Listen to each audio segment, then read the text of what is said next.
When most people go to China, the reaction is usually amazement over the amount of development, followed by relief over the lack of authoritarianism. Everyone thinks it's going to be 1984 coming in, and is telling their children to learn Mandarin going out. But why is there such a lack of understanding? The reason is that in the era of the internet, information is the new bullet, and the battleground is your mind. So keep watching to learn about the interests of the people controlling the algorithms and creating the content, because there is accurate information out there, you just have to know how to identify it.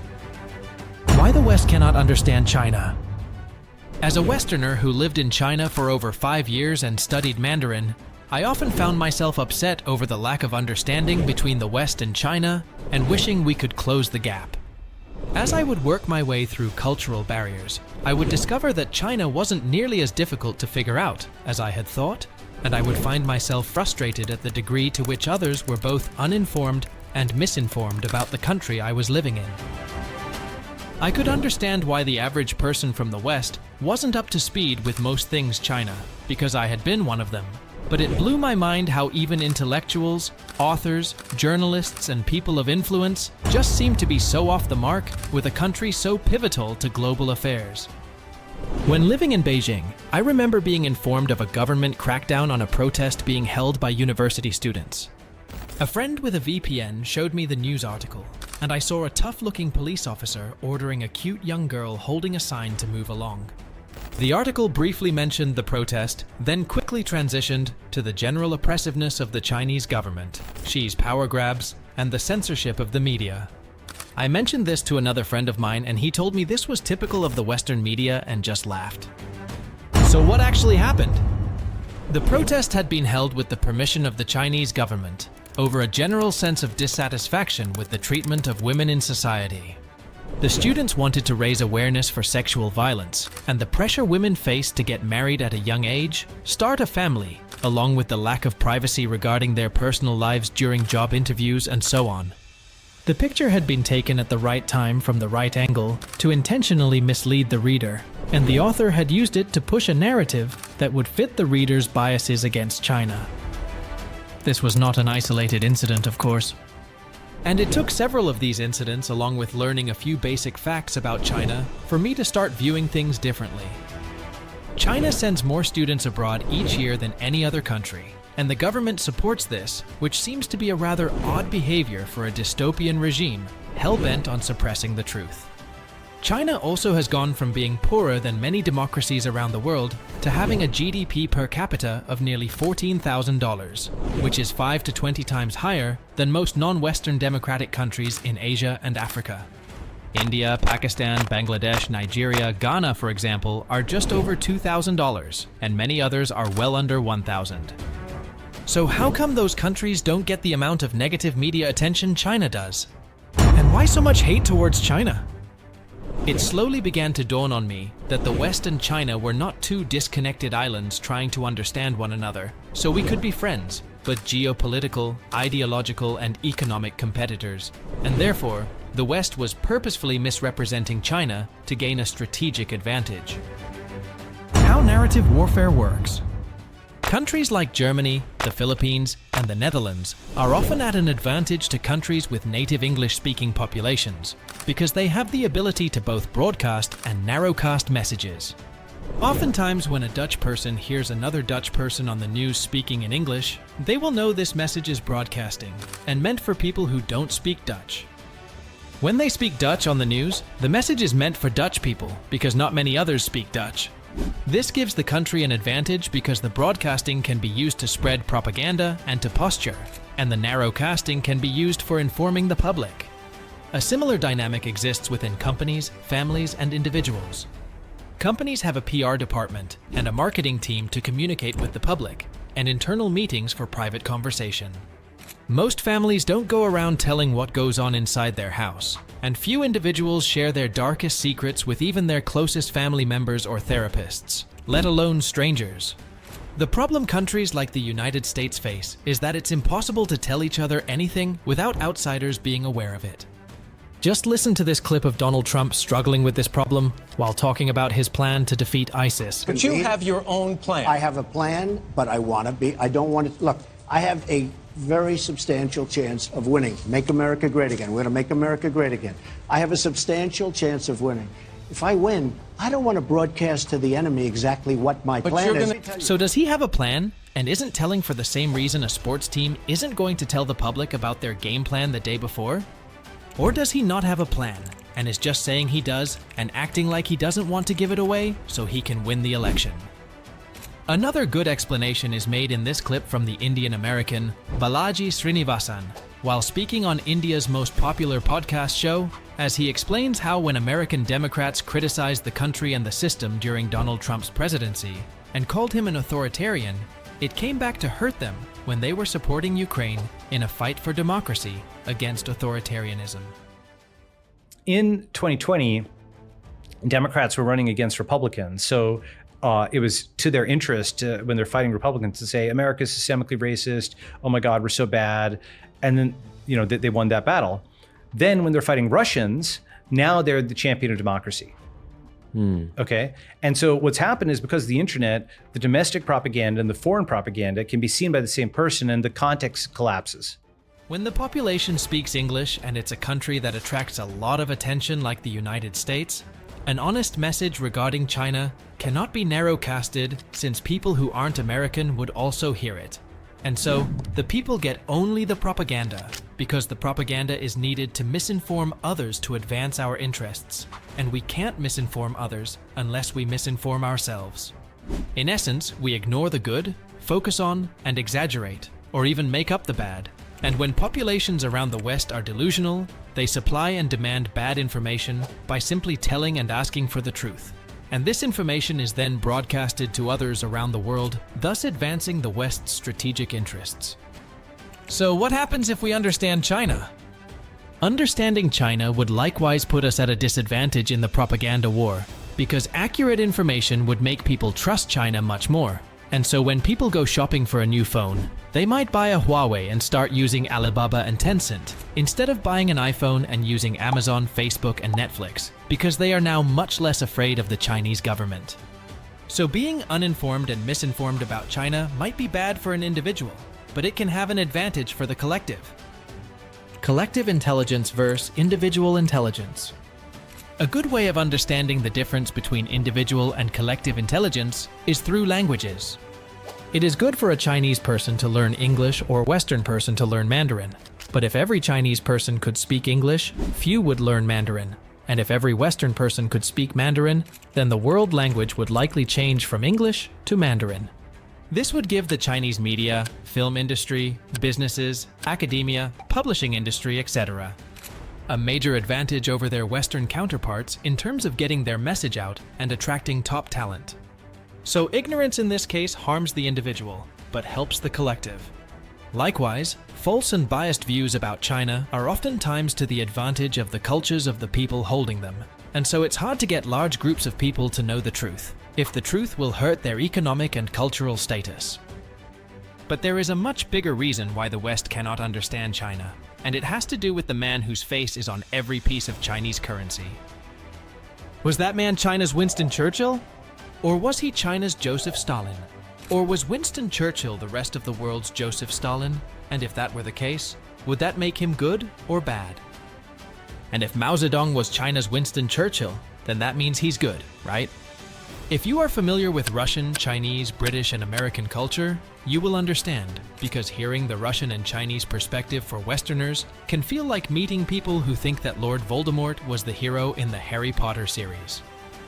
But wait, how come our bad guys are their good guys, and our good guys are their bad guys? Who's telling the truth? Having watched many Chinese movies and read many Chinese books, I have realized that China loves telling stories about the heroes who defeated the Japanese and Kuomintang in the 1930s and 40s about as much as the English-speaking West loves telling stories about their victory over the Nazis. Although all countries exaggerate, the reality is that Japan did invade China, and they were absolutely brutal. Western countries have also invaded in the past, and were also equally brutal. When the Japanese invaded, most Chinese fought bravely against the invaders, but a few got scared, sold out, learned Japanese, and collaborated with the enemy. When the West invaded other parts of the world, the exact same thing happened. Watching these movies, I began to connect the dots and figure out why the views on figures such as Churchill, Mao, and Stalin varied so greatly from country to country. It wasn't due to cultural differences, but rather ideological differences. To put it simply, from the Maoist perspective, the outside world looks like this. Evil Japanese invaders equals European colonialists and settler colonialists. Chinese traitors equals so-called pro-democracy, pro-human rights governments from the global south that are friendly to the West, along with the non-white members of the West who integrate. Chinese heroes who resisted Japan and the Kuomintang equals communists, terrorists, savages, African strongmen, authoritarians, and whatever other label the West uses to define its enemies. So among the conqueror, collaborator, and resistor, the first two are by and large celebrated in the West, and the third is celebrated in China and much of the non-Western world when they view the past several centuries of history. So when you learn about history or politics, the person teaching you will inevitably be trying to influence your ideology with their language. Are they conquerors or advanced cultures? Are they progressives or sellouts? Are they backwards or freedom fighters? These exact terms may not be used, but some word will need to be used, and that word will contain a connotation that will tell you the ideology of the presenter. Here's a few examples. When you see a documentary, read a book, or listen to a podcast about the Black Panthers or Muammar Gaddafi, they will likely be attempting to answer the following questions. Were the Black Panthers thugs and criminals? Or were they freedom fighters? Was Muammar Gaddafi an oppressive dictator? Or was he resisting Western oppression? The answer will depend on who's telling the story. For a non-white leader in the West like Obama, they will be trying to change the viewer's opinion to the following question. Was Barack Obama just a black face in a high place because he didn't help out his community enough and supported ECOWAS and used NATO against Libya? Or was he wisely picking and choosing his battles in a struggle for progress? For the heroes in the West, the agenda of the one presenting will likewise likely be to change one's opinion on the following. Were the founding fathers of the United States evil slave owners who supported genocide? Or enlightened men who helped create the greatest political system in human history? Were the Queen of England and Winston Churchill horrific colonialists and white supremacists who opposed freedom around the world? Or were they supporters of freedom and human rights? But why does this matter? While these questions may seem like questions for the culture warriors, the reality is that the answers to these questions has more to do with economics than historical fact. In the current US lead, post-World War II Westphalian order we live in, resources flow from the global south to the global north, trade is conducted in the US dollar, English is the language of science and business, institutions are usually led by the US or an ally, and the US military enforces the rules. Countries are allowed to rise if they play by the rules as defined by the US, and they are brought democracy/destroyed when they threaten the system. Once or twice a decade, the US and perhaps a few allies will flex their military, economic, and political might by making an example of a disobedient country that considered de-dollarizing or nationalizing its resources, and the war will happen despite global protest in a Machiavellian show of strength and power. This keeps countries in line as they fear becoming the next Vietnam. A narrative is used to justify the world order and rationalize actions taken. Although many can easily poke holes in this narrative, it has its utility and serves its function of keeping the economic system in place the same way the myth of white supremacy served its function of justifying slavery, colonialism, and settler colonialism. What is this narrative? It's one of progress, individual liberty, democracy, human rights, anti-authoritarianism, universal values, and so on. Progress is used to minimize the amount of empathy felt towards the victims of the West. Individual liberty is fought for to prevent other cultures from uniting in a way that might help them escape oppression. Democracy means a country has people of European descent, or it is a puppet regime of ones that do. Human rights are what the enemies don't have, authoritarians are who they are led by, and universal values make it the responsibility of the West to fight for these values abroad. When things don't go well, it's not because the values are bad, but because they didn't live up to them. Therefore, the system should remain unchanged. This rhetoric and the propaganda system used to spread it has been in the making for over 5 centuries and is refined to the point that even many of the most educated inside and outside the West believe it fully. But there's just one problem. China's success disproves all of it. They don't view the world through the lens of progress. They are perhaps the least individualistic culture on Earth. There are examinations rather than elections to choose leaders. They have no problem saying they are a one-party system. And they utterly reject the idea of universal values and individual liberty and support respect for all cultures in a multipolar world. So how did this happen?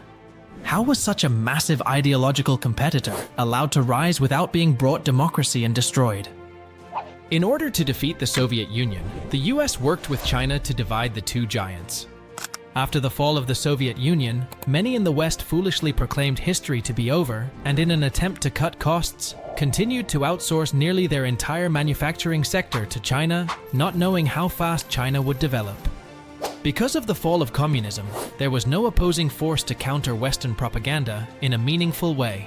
So many started to believe their own lies, and just assumed China would adopt Western values over time, because after all, the West is superior, and who wouldn't want to be like us?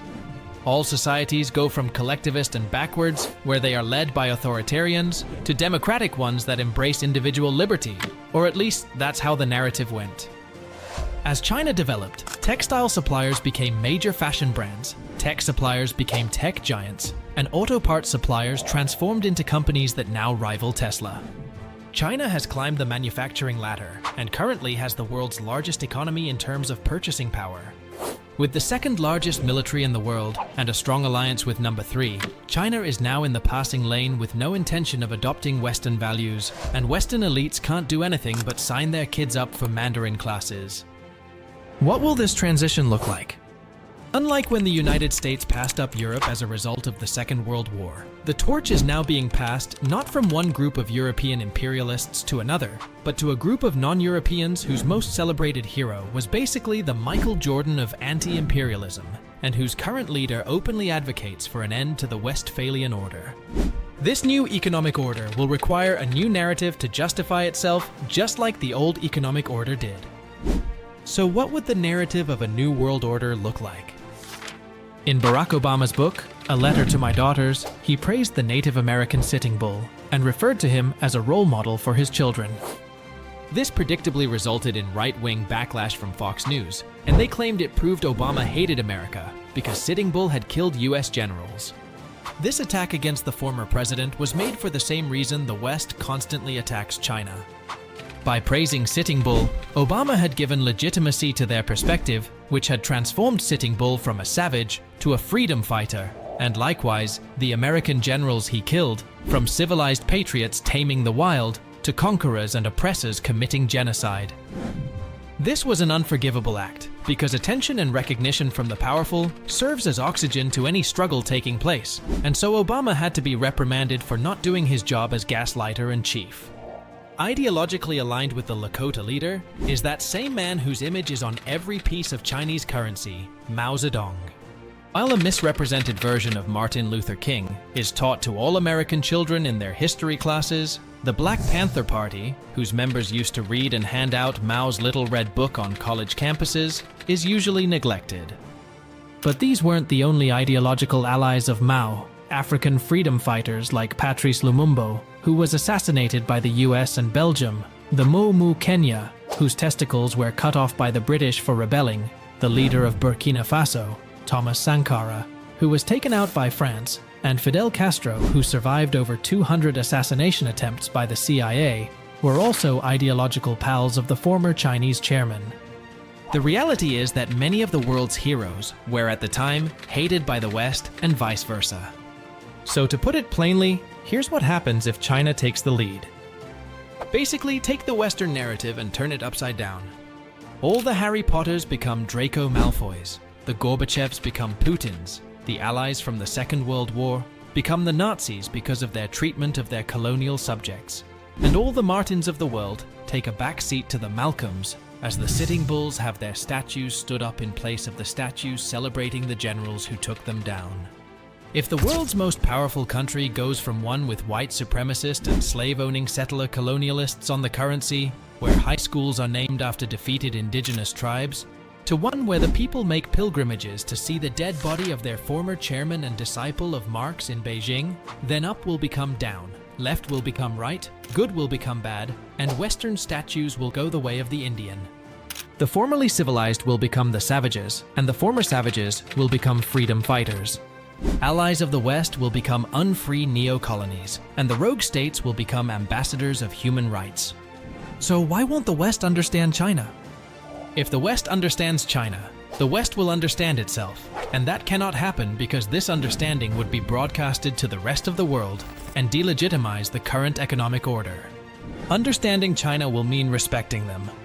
Respecting them will mean respecting Mao, those who fought for him, and understanding the need for such a radically anti-Western ideological posture, and therefore respecting others of the past and present with similar anti-Western worldviews.